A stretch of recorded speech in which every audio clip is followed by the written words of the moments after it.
우리 빨리 다 대면을 하여 찬양도 부르고 예배드릴 날이 속히 오기를 바라겠습니다. 또 오늘 이 안식일은 오늘 말씀의 제목은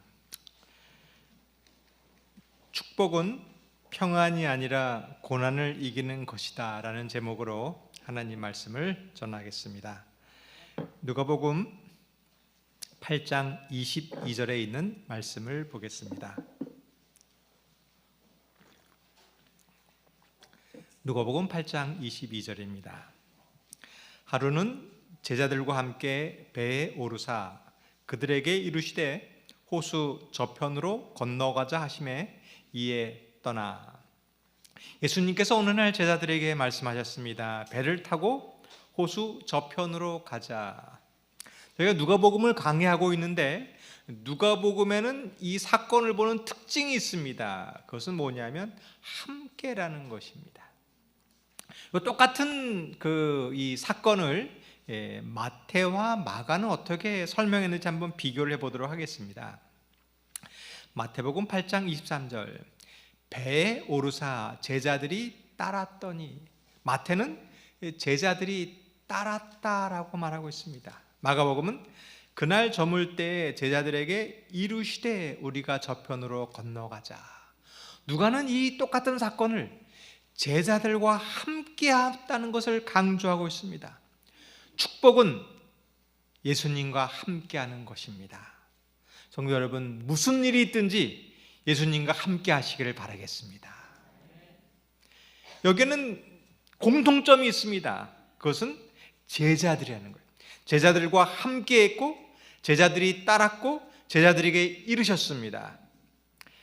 예수님의 사건의 변화가 있었습니다. 예수님께서 12제자들을 사도로 임명하신 다음부터 예수님의 생애의 목표는 제자들을 훈련하는 것으로 바뀐 것입니다.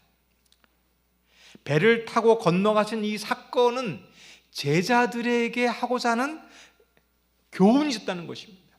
우리 성도 여러분, 코로나 이후로부터 우리의 신앙이 변화되어야 되는 것입니다. 이제는 개인적인 만남이 중요한 시간이 되었습니다. 이 시간부터, 이 시대 이후로부터 나와 하나님과의 만남의 시간을 경험하기를 바라겠습니다. 저는 어렸을 때 저희 아버지가 저를 데리고 여행을 다녔던 기억이 있습니다. 저는 처음에는 그냥 여행을 가나 보다 그랬습니다. 저희 아버님이 데리고 갔던 곳은 현충사, 경주 이런 데를 데리고 다녔어요. 그때는 이제 잘 몰랐는데 제가 이제 학교를 다니고 나니까 저희 아버지가 저를 데려가는 이유가 있는 것입니다. 교육적으로 이것을 보면서 배우고자 하는, 가르쳐주고 하는 이유가 있었습니다. 성도 여러분, 오늘 이 말씀 속에 하나님의 이유가 있는 것입니다.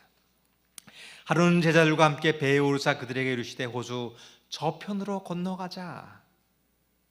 오늘 하나님께서 우리에게 말씀하십니다. 저편으로 건너가자. 거기에는 이유가 있는 것입니다. 어떤 이유가 있을까요? 누가 가자고 그랬을까요?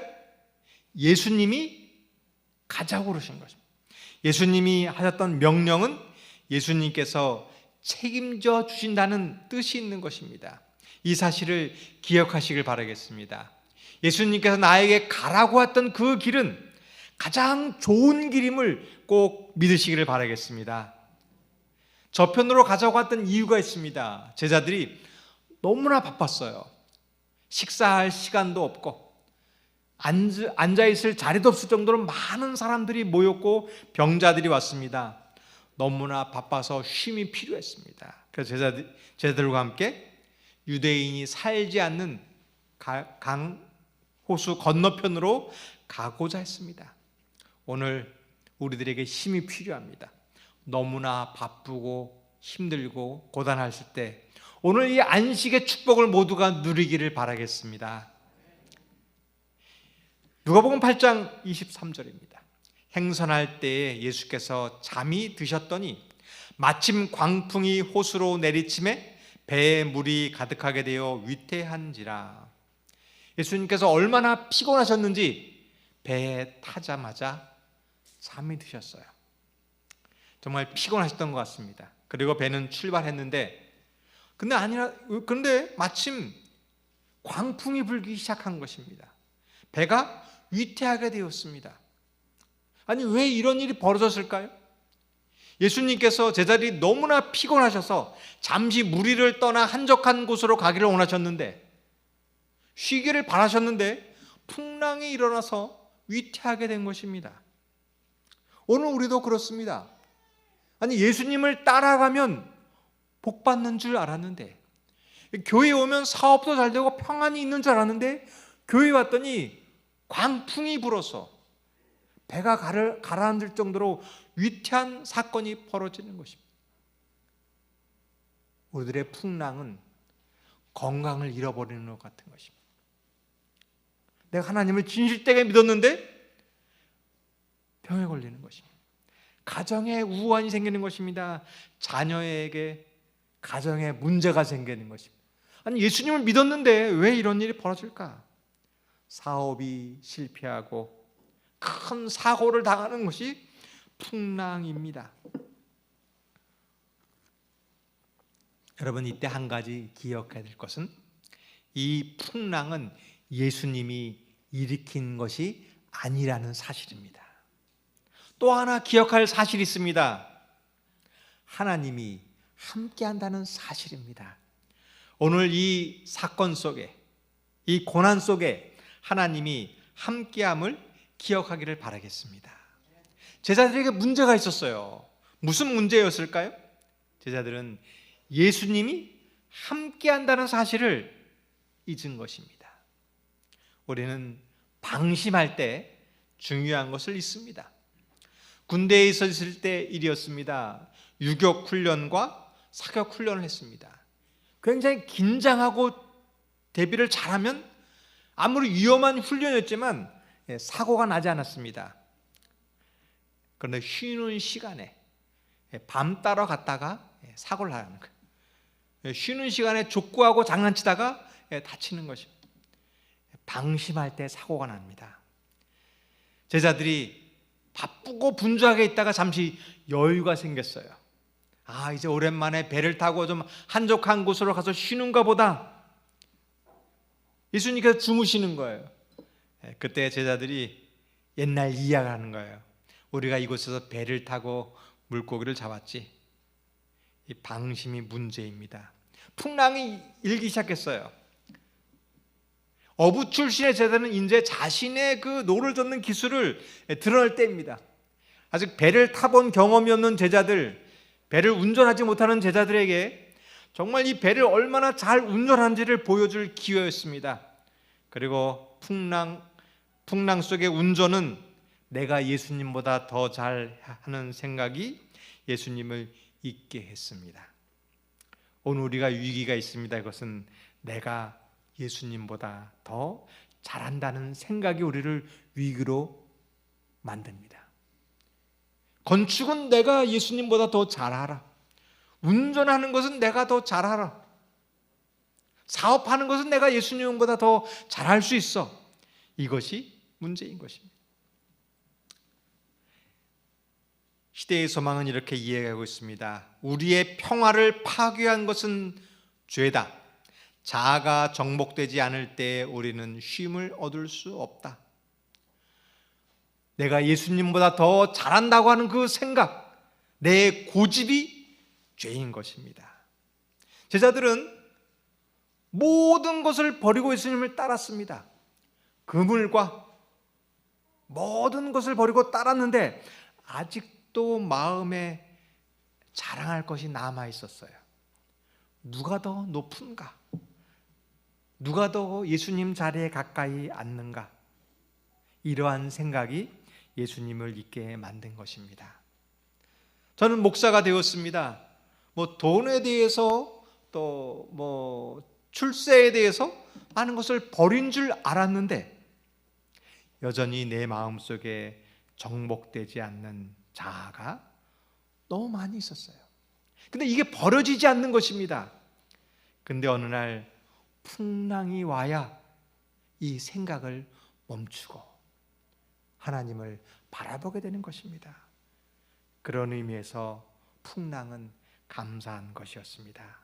성도 여러분, 오늘 우리의 고집을 버리시고 주님만을 바라보시길 바라겠습니다. 마석교회는 이제 걱정할 것이 없습니다. 교회를 다 완벽하게 다 지었습니다. 이제 걱정할 것이 없어요. 이제 교회는 더 이상 풍랑이 없습니다. 그러나 마석교회의 위기는 방심하는 것입니다. 너무나 잘 되기 때문에, 너무나 풍요롭기 때문에 예수님을 잊는 순간에 우리에게는 위기가 오는 것입니다. 교회가 이렇게 완벽한데 평화가 없는 이유가 있습니다. 그것은 내 안에 정복되지 않는 자아입니다. 내 안에 고집이 있을 때, 내가 예수님보다 더 잘한다는 생각을 했을 때 이것이 평안을 빼앗아 버리는 것입니다. 오늘 이 교훈을 배우기를 바라겠습니다. 예수님께 제자를 데리고 간 이유가 있습니다. 너희 마음속에 이 마음을 깨우쳐 주고자 하는 것입니다. 오늘 우리 마음속에 있는 이 자아를 버리는 마음을 깨닫게 되기를 바라겠습니다. 누가복음 8장 24절입니다.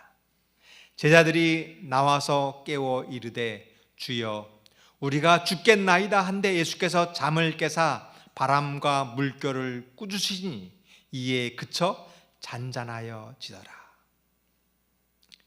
마가복음에는 해 질 때에 배를 타고 떠났다고 했습니다. 그리고 해 뜰 때에 도착했으니까 제자들이 풍랑을 겪었던 것이 아마 적어도 한 10시간 정도는 이 풍랑과 싸웠던 것입니다. 모든 노력을 다 했습니다. 그래도 안 될 때 그제서야 주여 우리가 죽겠나이다라고 부르시는 것입니다. 우리는 주님께 돌아갈 때가 모든 것을 다 해보고 절망적일 때야 그때서 깨닫니다. 오늘 우리 삶 속에 이 교훈을 깨닫게 되기를 바라겠습니다. 오늘 우리 삶 속에 이런 절망적인 마음이 들기를 바라겠습니다. 이제 내 의지를 버리고 주님께 매달리기를 바라겠습니다. 시대의 소망에는 이런 말씀이 있습니다. 인간의 힘으로는 마음을 지배하는 격정을 다스릴 수 없다. 우리는 고난이 올 때만 주님께 매달립니다. 그 전까지는 내 힘으로 할 수 있을 것 같아요. 마석교회도 내 힘으로 노력하면 이것을 이룰 수 있다고 생각합니다. 근데 절망적인 순간이 돼서야 깨닫게 되는 것입니다. 오늘 우리의 힘으로는 할 수 없다고 주님께 고백하게 되기를 바라겠습니다. 우리가 할 것이 있습니다. 그것은 예수님을 찾는 것입니다. 주님, 정말 죽게 되었습니다. 내 힘으로는 할 수 없습니다. 그때 예수님께서 말씀하십니다. 풍랑아 잠잠해라. 파도야 고요해져라. 여러분, 주님께 나아갈 때 주님께서 우리의 풍랑을 잠잠해 줄 줄을 믿으시기를 바라겠습니다.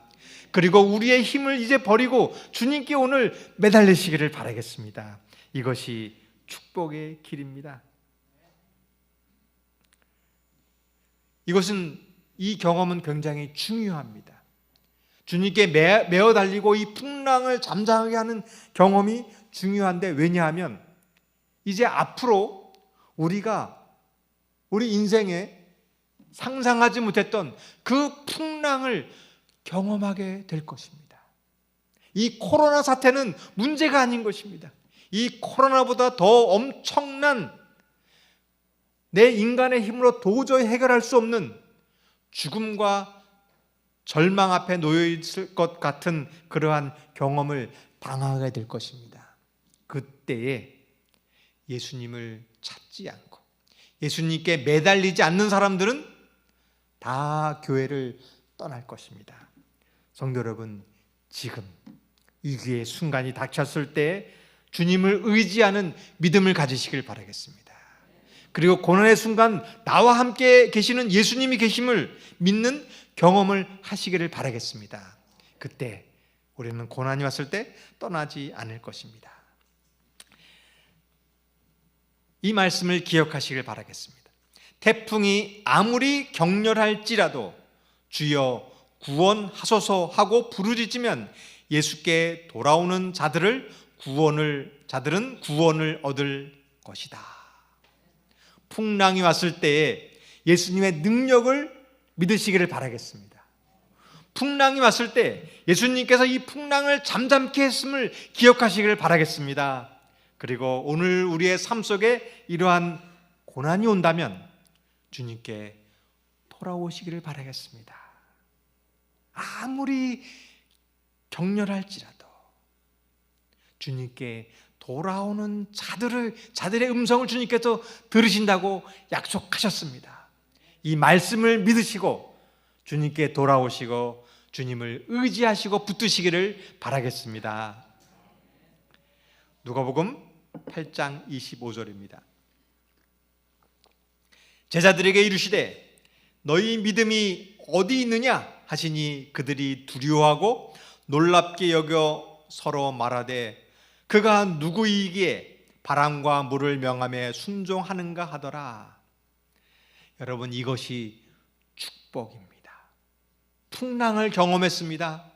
풍랑을 이기시는 예수님을 발견하고 고난을 이기는 것, 이것이 축복입니다. 때로는 우리에게 이러한 고난이 있습니다. 주님께로 따라갔는데 고난이 있었습니다.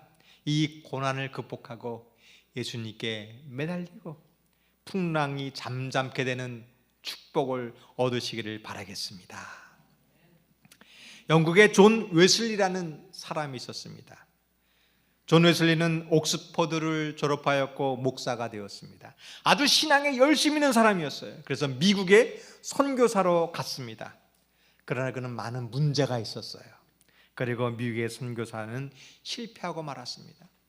이 존 웨슬리는 고집이 셌습니다. 그래서 미국 교회를 갔는데 이 침례를 베푸는데 침례를 몇 번 주느냐로 다툼이 있었습니다. 이 존 웨슬리는 침례를 3번 줘야 된다고 주장했어요. 그래서 이 교인들과 많은 다툼이 있었어요.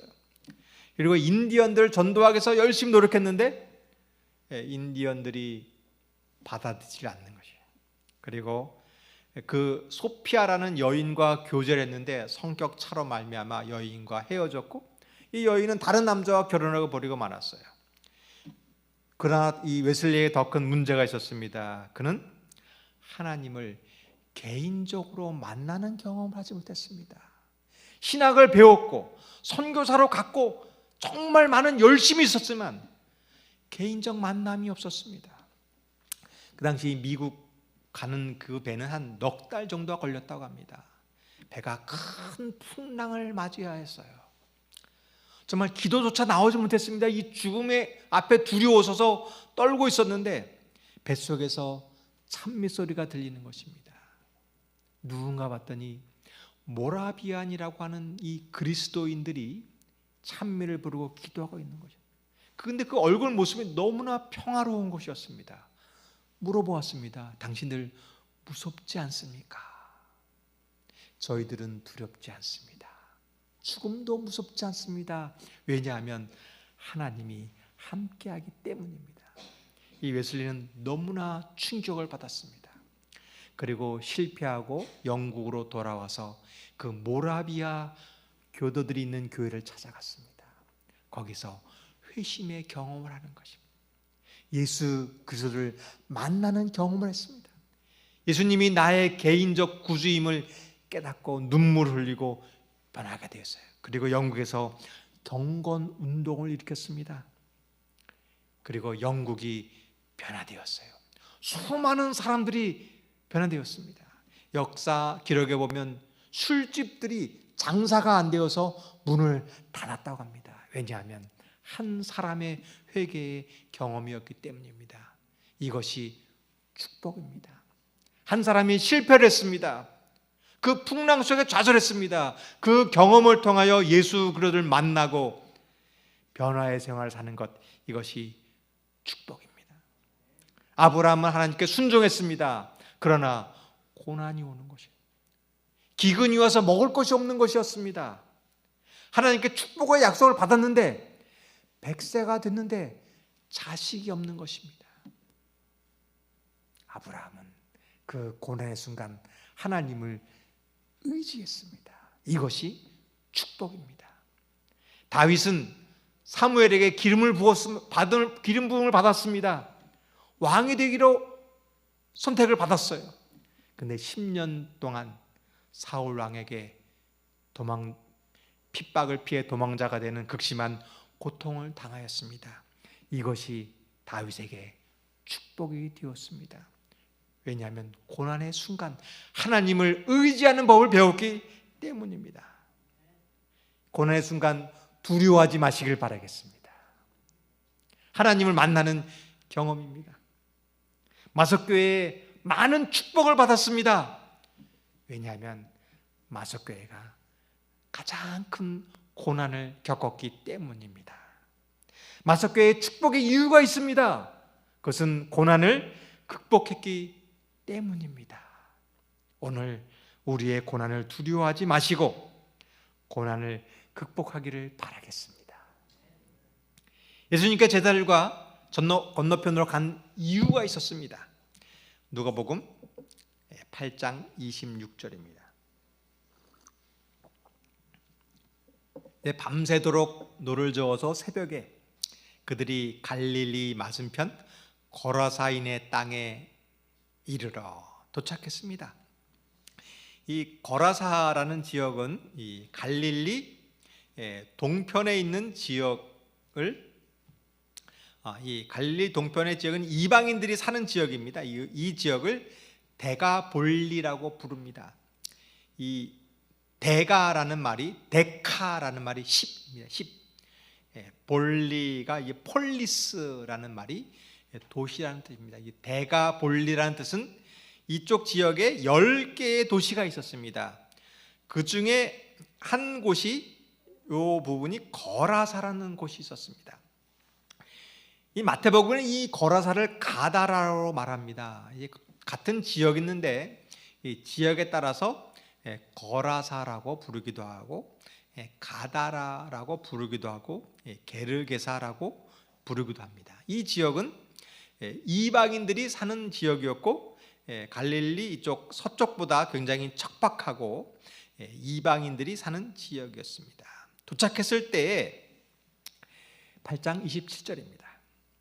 예수께서 육지에 내리심에 그 도시 사람으로서 귀신 들린 자 하나가 예수를 만나니 그 사람은 오래 옷을 입지 아니하며 집에 거하지도 아니하고 무덤 사이에 거하는지라. 예수님께서 제자들에게 쉼을 위해서 건너편으로 건너가자고 했습니다. 근데 쉴 줄 알았는데 풍랑이 일은 것이에요. 풍랑이 일고 겨우 도착했는데 무시무시한 귀신 들린 자가 예수님을 맞이하는 것입니다. 도대체 쉼이란 어디서 오는 것일까요? 축복은 어떻게 해야 얻는 것일까요? 내가 대학에 가면 쉼을 얻을 수 있을까요? 우리 고등학생 여러분, 대학에 가면 인생이 끝날까요? 아닙니다. 그럼 취직을 하면 이제 쉼을 얻을까요? 그것도 아닙니다. 결혼을 하고 자식을 낳으면 이제 끝일까요? 아니야, 그것도 시작입니다. 그런데 은퇴하고 나면 이제 다 끝났다 쉴까요? 아닙니다. 은퇴하고도 고난스러운 일이 많이 있어요. 여러분 기억하십시오. 이 문제는 계속 이어지는 것입니다. 근데 어떤 사람은 이제 활기찬 사람이 있고 늘 피곤한 사람이 있습니다. 차이점은 뭐냐면 위기를 극복하는 사람입니다. 고난이 올 때마다 내가 이것을 극복해야지, 그 사람은 언제나 활기찬 것입니다. 근데 고난이 올 때마다 두려워하는 사람이 있습니다. 이런 사람은 늘 피곤한 사람인 것입니다. 여러분, 축복의 시간은 언제일까요? 지금입니다. 우리가 코로나로 인하여 모든 사람이 다 어렵다고 합니다. 근데 축복은 지금의 이 고난을 견딜 때에, 그때에 축복이 오는 것입니다. 성도 여러분, 꼭 기억하십시오. 사스가 있었고 메르스가 있었고 코로나가 있었습니다. 이 코로나가 멈추면 또 코로나보다 더 다른 질병이 와서 우리를 힘들게 할 것입니다. 문제는 지금 있는 이 고난을 우리가 극복하고 이기려는 믿음이 축복임을 기억하시길 바라겠습니다. 성도 여러분, 지금 어려운 시간입니다. 이 시간을 두려워하거나 무서워하지 마시고 믿음으로 주님과 함께함으로 승리하기를 바라겠습니다. 활기찬 교회의 특징이 있습니다. 그것은 고난을 극복하는 교회입니다. 목사님, 이 고난을 이기기 위해서 일하십시다. 새로운 개혁을 이루고 새로운 도전을 하는 교회가 승리하는 교회입니다. 피곤한 교회가 있습니다. 그 교회는 안주하는 교회입니다.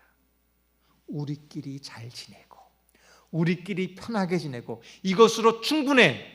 그러한 교회는 위기가 닥쳐오는 것입니다. 성도 여러분, 고난을 두려워하지 마시고 주님과 함께하기를 바라겠습니다. 누가복음 8장 28절입니다. 예수를 보고 부르짖으며 그 앞에 엎드려 큰 소리로 불러 이르되 지극히 높으신 하나님의 아들 예수여, 당신이 나와 무슨 상관이 있나이까? 당신께 구하노니 나를 괴롭게 하지 마옵소서 하니. 풍랑의 정체는 사단이었어요.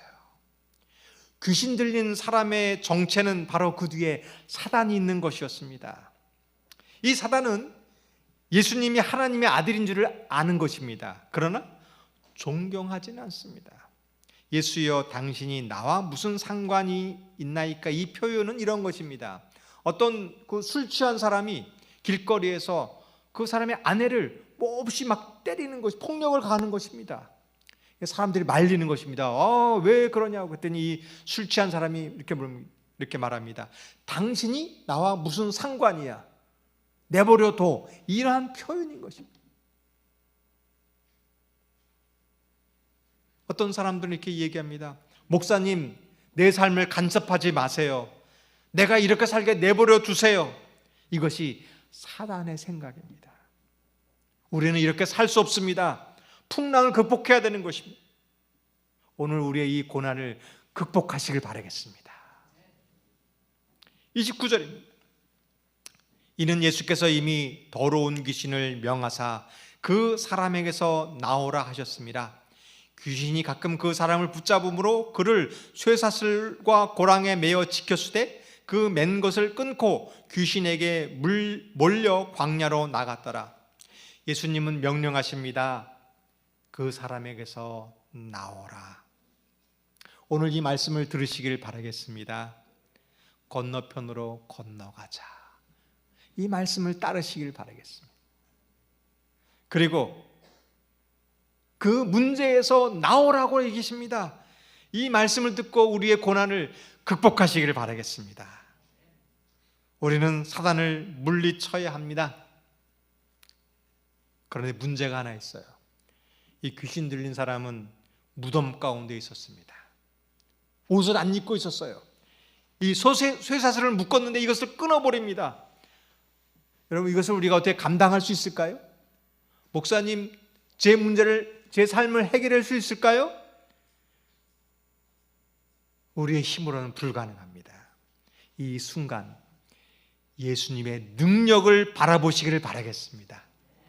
내 힘으로는 도저히 안 되고 무섭고 두렵고 떨리는 그 순간 예수님에게 능력이 있음을 믿으시길 바라겠습니다. 예수님에게는 감당하지 못할 사건은 없습니다. 과연 예수님께서는 어떻게 문제를 해결해 주는지 보겠습니다.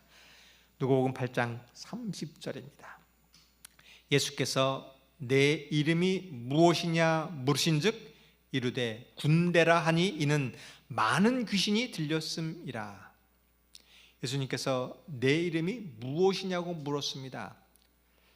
아마 예수님께서는 몰라서 물으신 것은 아니었어요. 제자들에게, 우리에게 이러한 고난을 어떻게 해결하는지, 문제가 무엇인지 가르쳐 주기 위해서 물으신 것입니다. 사단의 정체를 알게 해주는 것입니다. 사단의 정체는 군대였습니다. 이것이 사단의 정신입니다. 사단은 이 사람을 통하여 이 데가볼레에 있는 많은 지역을 점령하는 것입니다. 오늘날도 마찬가지입니다. 사단은 어떤 한 사람을 통하여 이 세상을 지배하는 것이에요. 문화, 예술, 정치, 어떤 한 사람을 통하여 온 사람들을 지배하려고 합니다. 성도 여러분, 우리는 이것을 벗어나야 하는 거예요. 예수님께서는 그 문제를 분명히 알았고 그 문제를 해결해 주고자 이곳에 오신 것입니다. 누가복음 8장 31절입니다. 무적행으로 들어가라 하지 마시기를 간구하더니. 사단은 예수님을 대적하지 못했습니다. 그러나 나름대로 전략을 세우고 반항하고 세상을 지배하려고 하는 것입니다. 나로 하여금 저 사망과 같은 무적행으로 들어가지 말게 하옵소서라고 얘기합니다. 그리고 32절입니다. 마침 그곳에 많은 돼지떼가 산에서 먹고 있는지라 귀신들이 그 돼지에게로 들어가게 허락하심을 간구하니 이래 허락하시니. 마귀는 이렇게 어떠한 매개체 속에 거합니다. 사람 속에, 돼지, 짐승 속에. 지금도 우리 안에 와서 우리를 지배하려고 한다는 것입니다. 오늘 예수님과 함께함으로 사단의 세력을 극복하기를 바라겠습니다. 우리 속에 있는 이 사단의 정체를 물리치기를 바라겠습니다. 그리고 33절입니다. 귀신들이 그 사람에게서 나와 돼지에게로 들어가니 그 떼가 비탈로 내리다라 호수에 들어가 몰사하거늘. 이 군대 귀신들은 사람에게 나와서 돼지에게로 들어갔습니다. 이 마가복음에는 이 돼지떼가 2,000마리가량이 되었다고 합니다. 아마 어마어마한 이 돼지떼가 그냥 비탈길로 내려가고 물에 가서 몰살했습니다. 저는 이 사건이 좀 이해가 안 갔어요. 예수님께서 사탄아, 그 사람에게서 나와 물러가라 그러면 될 텐데 왜 돼지에게로 들어가라고 그래갖고 이 돼지를 몰살시켰을까? 우리는 이것을 이해해야 됩니다. 그래야 고난의 의미를 알 수 있습니다. 왜 예수님께서는 이 고통을 허락하셨을까요? 때로는 우리에게 고통을 당하는 것입니다. 교통사고를 당할 때가 있어요. 예수님께서 교통사고가 다른 순간에 이 차를 멈추고 이것을 피하게 해야 될 텐데 어떨 때는 정말 진실되게 믿는 우리 목사님 자녀들도 교통사고로 당할 때가 있었습니다. 어떤 사람은 태풍을 당할 때가 있는, 큰 태풍이 와도 우리 교인들은 이 태풍을 피해 가야 될 텐데 그러지 않고 이 태풍에 큰 일을 당하는 것입니다. 어떤 분은 질병에 걸립니다. 이 그리스도인들은 다 병에 걸려도 우리는 병에 안 걸려야 될 텐데 왜 병에 걸린 것을 허락하실까? 우리는 그 대응 방법을 이 사건 속에서 배우기를 바라겠습니다. 8장 34절입니다. 치던 자들이 그 이루어진 일을 보고 도망하여 성내와 마을에 알리니. 그 돼지를 치던 마을 사람들이 그 일을 보고 도망하였습니다. 성도 여러분, 때때로 우리가 고난을 당합니다. 풍랑을 맞이합니다. 그때 도망가지 마시길 바라겠습니다. 목사님, 나 교회 안 다닐래요. 그러지 마시고 주님과 함께하고 붙들기를 바라겠습니다. 이 고난을 극복하기를 바라겠습니다. 주님께서 주시는 교훈인 것입니다. 35절입니다. 사람들이 그 이루어진 일을 보러 나와서 예수께 이르러 귀신 나간 사람이 옷을 입고 정신이 온전하여 예수의 발치에 앉아 있는 것을 보고 두려워하거늘.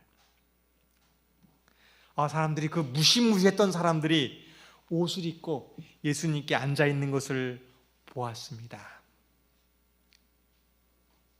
이것을 보고 예수님의 능력을 믿는 것이 아니라 자신들의 돼지들이 죽은 것을 보고 두려워했습니다. 성도 여러분, 오늘 우리의 피해를 보지 마시고 이 피해를 극복하고 우리와 함께 하신 예수님의 능력을 바라보고 감사하시기를 바라겠습니다. 이것이 고난을 극복하는 비결입니다. 오늘 우리는 교회를 다니는데 많은 손해를 볼 수가 있습니다. 많은 어려움을 당할 수 있습니다. 그러나 이것을 극복한 것을 보고 감사하는 신앙을 가지시기를 바라겠습니다. 이 길이 축복의 길입니다. 그러나 그 거라사 사람들은 이렇게 얘기합니다. 귀신 들렸던 자가 어떻게 구원받았는지를 본 자들이 그들에게 이르매 거라사인의 땅 근방 모든 백성이 크게 두려워하여 예수께 떠나가시기를 구하더라. 예수께서 배에 올라 돌아가실세.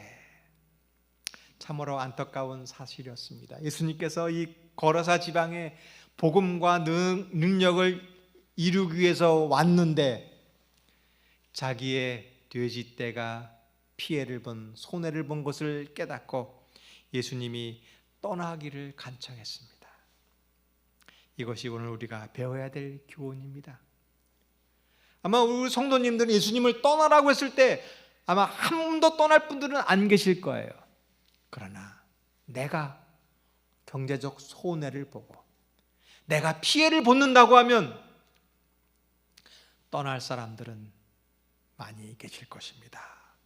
성도 여러분, 내가 신앙의 손해를 본다 할지라도 주님을 떠나라고 말씀하지 마시길 바라겠습니다. 내가 손해를 본다 할지라도 주님만을 의지하시기를 바라겠습니다. 이것은 마귀의 계획입니다. 우리에게 손해를 입혀서 예수님을 떠나게 하는 것이 마귀의 계획입니다. 누가복음 8장 38절입니다.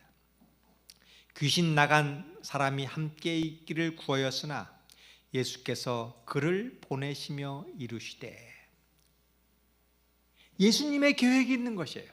마귀는 우리에게 손해를 입혀갖고 떠나게 했지만 예수님께서는 그를 보내는 것이 계획이었습니다. 39절입니다.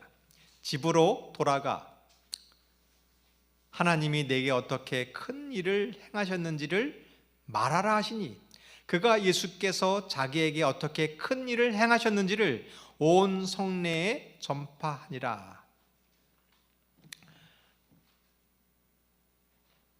마귀의 계획은 우리들에게 고난을 일으켜서 하나님을 떠나게 하는 것입니다.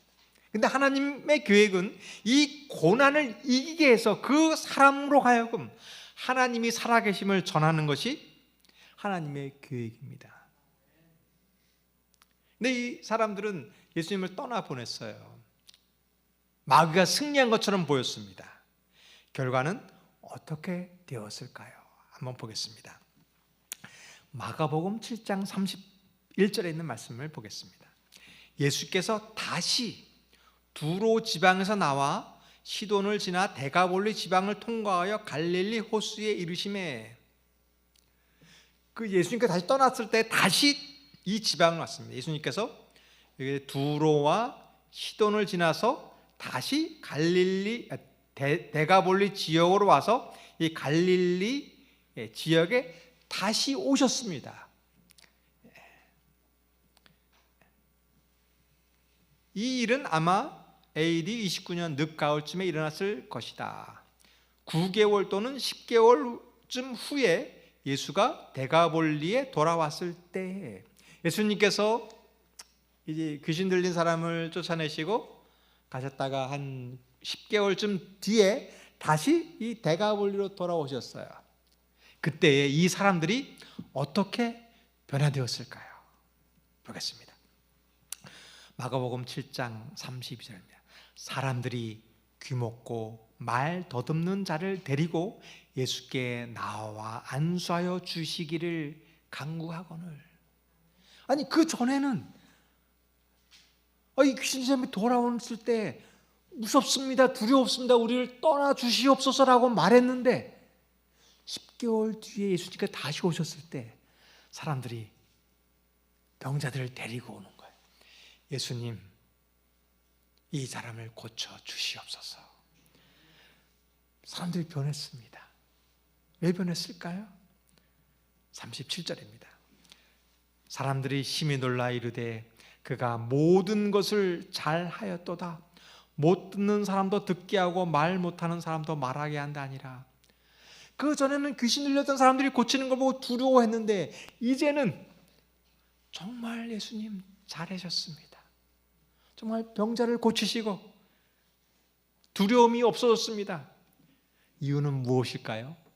바로 그 귀신 들렸던 그 사람이 복음을 전했던 결과였습니다. 예수님께서 결국 이기셨습니다. 성도 여러분, 이것이 우리의 사명입니다. 그리고 마가복음 8장 9절입니다. 약 어린이와 여자를 빼고 4,000명이 예수님의 말씀을 들었습니다. 여러분, 하나님의 능력이 있음을 믿으시기를 바라겠습니다. 지금 우리는 실패한 것처럼 보여요. 손해본 것처럼 보입니다. 근데 그 한 사람이 교회를 변화시킬 줄을 믿습니다. 오늘 그 한 사람이 되기를 바라겠습니다. 이것이 우리의 할 일인 것입니다. 우리의 고난을 주신 목적인 것입니다. 내가 예수님을 따랐는데 왜 이렇게 고난이 올까요? 이 고난을 극복하고 그 사람이 거라사 지방을 변화시킨 것처럼 마석교회를 변화시키고자 하는 것이 고난의 목적입니다. 우리 성도 여러분, 우리 이 축복을 우리 모두가 누리게 되기를 바라겠습니다. 지난주에 저를 변화시켰던 한 사건이 있었습니다. 우리가 잘 알고 있는 이태석 성도님께서 지난 안식일 주님 안에 잠드셨고 장례식을 치렀습니다. 작은 소개시키면 우리 이태석 성도님은 68세이셨는데 암으로 잠드셨어요. 40년 전에 28살에 교통사고를 당하셨습니다. 그래서 전신마비가 되어서 누워서 40년을 사셨어요. 근데 움직일 수 있는 손 하나를 움직일 수 있었어요. 손 하나. 마석교회가 이 방송을 한 이유가 그 이태석 성도님이 누워서 방송을 들으실 수 있도록 이 설교 방송을 그때부터 시작했습니다.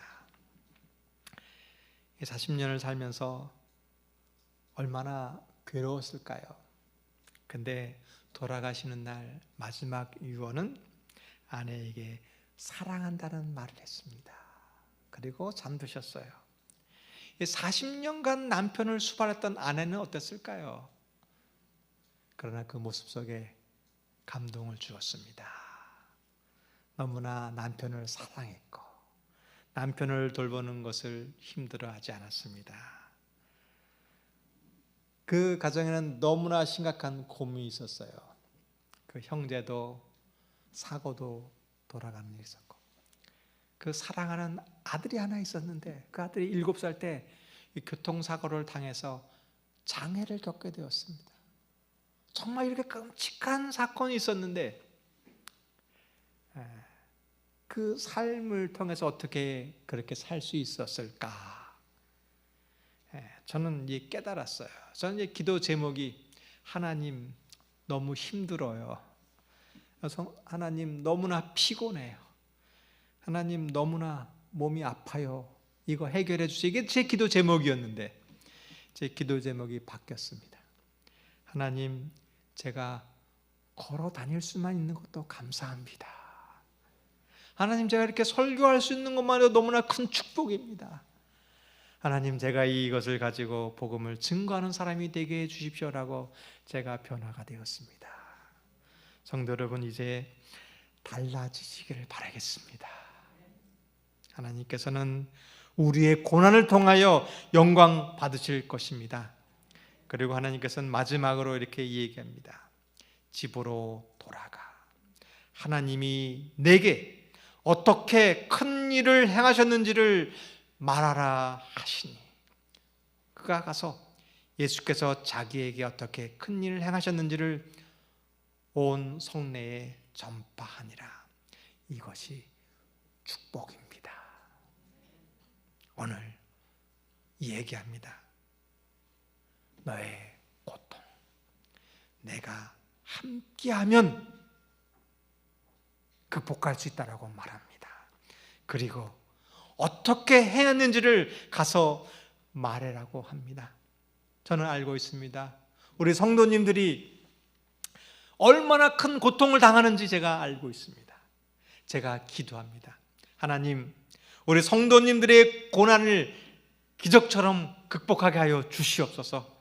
그리고 이 일을 통하여 사람들에게 하나님의 사랑을 증거할 수 있도록 하나님께서 함께하여 주시옵소서라고 기도합니다. 오늘 이 축복을 누리게 되기를 바라겠습니다. 우리 찬미 377장 1절을 부르겠습니다.